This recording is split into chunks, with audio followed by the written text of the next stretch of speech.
Bagaimana kita cerita muharam, daripada mana perkataan muharam itu? Kalau kita balik kepada hukum di dalam syariat Islam, maknanya dia ada wajib, ada sunat, ada harus, makruh dan juga haram. Jadi muharam itu sebenarnya diambil daripada perkataan haram. Kenapa? Allah Ta'ala sudah nyatakan melalui kitab suci Al-Quran, Inna iddatash syuhuri indallah isna asyara syahran wa arba'atun hurum.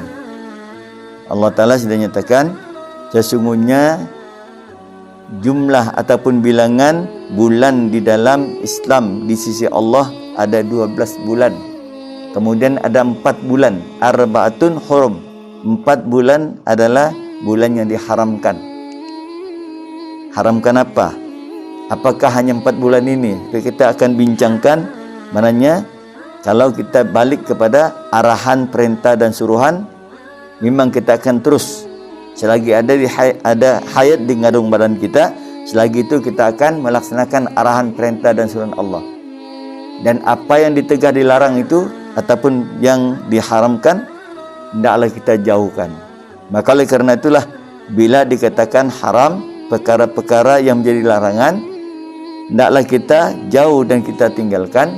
Dan maksud muharam itu adalah bulan yang diharamkan. Siapa juga di antara hamba Allah Subhanahu wa taala yang mengaku beriman pada Allah dan juga hari akhirat, seterusnya rukun iman yang 6, hendaklah dijauhkan. Dia tinggalkan perkara-perkara yang diharamkan oleh Allah Ta'ala. Sebab tu Nabi Muhammad SAW sudah menyatakan 3 bulan berturut-turut. Ya, apakah ada 3 bulan itu? Zulqaidah, Zulhijjah dan juga Muharram. Kemudian yang satu lagi di antara bulan Rajab dan bulan Ramadan, iaitu bulan Syakban. Inilah 4 bulan yang dinyatakan oleh Rasulullah, yang Allah telah nyatakan 4 bulan yang diharamkan itu. Baik, bila kita cerita, kita mengambil pahaman lah ya. Kenapa Allah Subhanahu wa taala menyatakan di dalam Al-Quran dan juga dinyatakan di dalam hadis, bulan-bulan itu bulan Muharram, bulan Safar, Rabiul Awal, Rabiul Akhir, Jamadil Awal, Jamadil Akhir, Rajab, Sya'ban, Ramadan, Syawal, Zulqaidah dan juga Zulhijjah.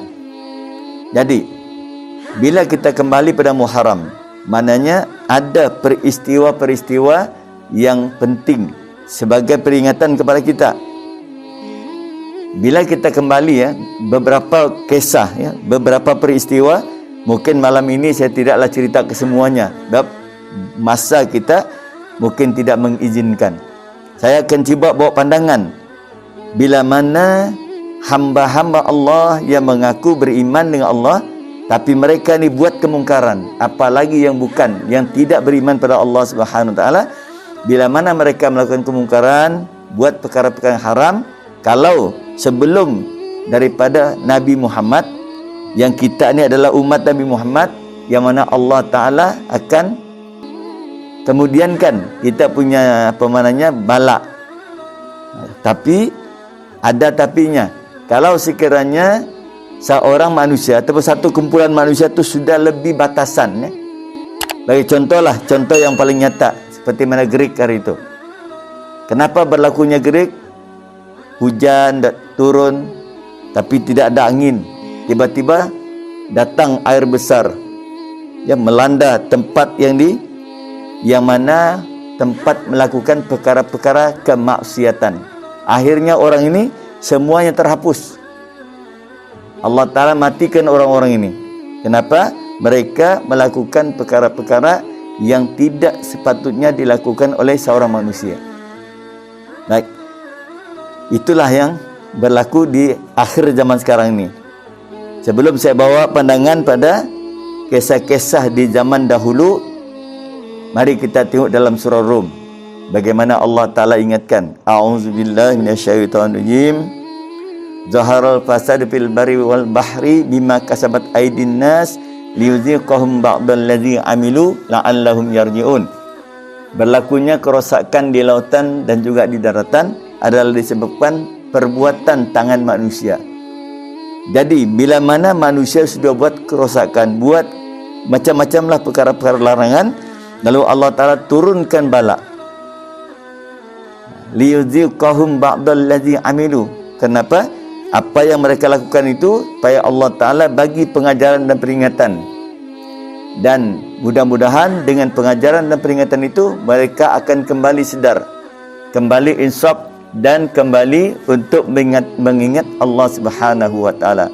Karena Allah Ta'ala juga sudah nyatakan dalam surah Al-Baqarah, fazkuruni azkurkum washkuruli wala takfurun. Ingatlah kamu sentiasa kepada aku akan ingat juga pada kamu, dan bersyukurlah, jangan kamu kufur.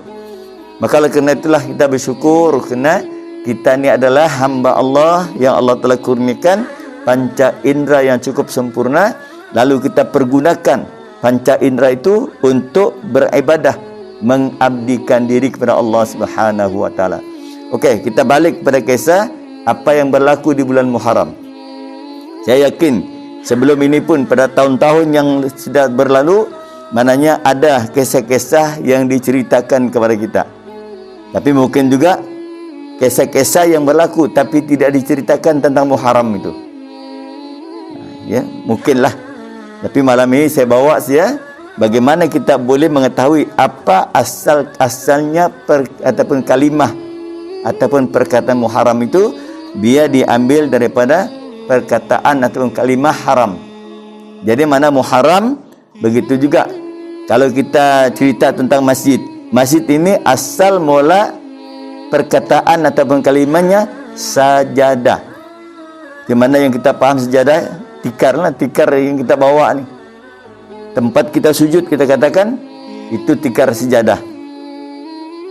Tapi sebenarnya masjid di mana ada tikar sejadah tadi. Maksud masjid itu adalah tempat kita sujud beribadah kepada Allah Ta'ala. Nah, begitulah juga Muharram dari ini. Muharram diambil daripada perkataan haram, maknanya dilarang, ditegah, tidak boleh melakukan perkara-perkara yang haram. Tapi apakah saya kata tadi ini, adakah 4 bulan ini saja? No, tidak. Tapi yang perlu kita kena jaga betul-betul adalah 4 bulan ini. Tapi bulan yang lain itu juga pasti ya kita kena jaga. Sebab itu bila mana kita mengaku diri kita beriman pada Allah, sebab itu Allah Ta'ala arah perintah supaya kita dibaca Quran. Bila baca Quran, kita faham, kita tahu, kita kenal siapa Allah sebenarnya. Jadi bila kita baca Quran, bukan setakat kita baca saja. Sebab pernah juga saya menjelaskan, bila kita baca Quran sekurang-kurangnya, kita akan tahu, kita ambil pengetahuan dan kepahaman tentang isi kandungan Al-Quran itu. Bila mana kita baca, mudah-mudahan apa yang Allah Ta'ala nyatakan dalam surah Al-Anfal, a'udzubillahi minasyaitonirrajim, innamal mu'minuna alladzina idza dzikrallahu wajilat qulubuhum wa idza tuliyat alaihim ayatuhu zadatuhum imana wa ala rabbihim yatawakkalun. Jadi Allah Ta'ala menjelaskan orang yang benar-benar dia mengenali Allah Ta'ala dan ada sifat ketakwaan kepada diri dia. Bila mana disebut ataupun orang-orang beriman ini, bila disebut nama Allah dengan kebesaran, kekuasaan, keesaan Allah, keagungan Allah Subhanahu wa Ta'ala, wajilat qulubuhum, gemetar hati mereka. Sebab tu yang pernah saya bawa pandangan, bila belajar tanya dengan guru yang betul-betul dapat memberikan penjelasan. Guru, apa bermaksudnya katakan gemetar hati itu? Sebab hari ini termasuk saya, bila sebut Allah, tidak ada pun rasa gemetar hati kita ni, macam biasa saja. Ya. Tapi maksudnya ni, yang dikatakan gemetar hati, bila mana dia melakukan satu-satu amalan, baik solatnya ke apa juga amalan yang dia buat, yang dia khawatir itu Allah Ta'ala tidak terima amalan dia. Itu yang dimaksudkan ya. Ada juga ulama yang menceritakan orang yang dikatakan gemetar hatinya tu dia memikirkan, aku buat amalan ini Allah Ta'ala terima ke tidak? Maka oleh kerana itulah dalam kita melaksanakan amal ibadah kita, pekerjaan yang kita buat, dalam kita buat dengan penuh kesempurnaan. Begitu tentang solat, bacaan dalam solat apa semua tu kita buat dengan penuh kesempurnaan. Baik, bila dibaca lagi wa iza tuliyat alaihim ayatuhu zadatuhum imana. Bila dibacakan ayat-ayat Al-Quran itu dibaca, akan bertambahlah keimanan mereka. Wa ala rabbihim yatawakkalun, dan kepada Allah yang telah menjadikan manusia, yang mengatur, membimbing, mentadbir, mengajar, mengasuh manusia itu, lalu mereka sentiasa bertawakal, berserah diri. Baik, kita balik kepada kisah-kisah yang berlaku di bulan Muharram, yang mana perbuatan-perbuatan yang menyebabkan mereka dihapuskan